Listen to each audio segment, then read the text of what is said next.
À 2 ans de la naissance programmée de la collectivité européenne d'Alsace, les présidents des 2 départements alsaciens ont affiché hier soir leur fierté du chemin parcouru.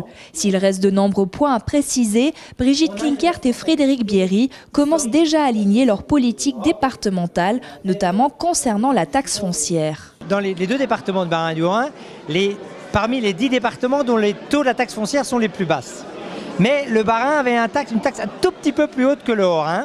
Donc pour préparer la collectivité d'Alsace future, la décision que j'ai prise, c'est de baisser la taxe foncière pour la mettre au même niveau que le Haut-Rhin. Donc déjà là, on est complètement en phase.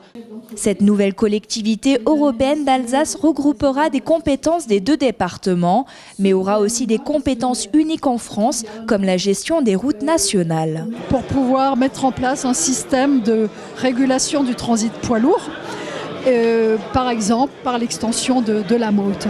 Comme l'a dit le Premier ministre le 29 octobre dernier, lorsque nous étions à Matignon, cette collectivité européenne d'Alsace sera une collectivité unique en France et ce sera, je reprends les termes du Premier ministre, du cousu humain pour l'Alsace et pour les Alsaciens. Le projet de loi relatif à la future collectivité européenne d'Alsace sera examiné par le Parlement après le vote des 2 conseils départements alsaciens, prévu le 4 février. Le décret de création de cette nouvelle collectivité devrait être publié fin février.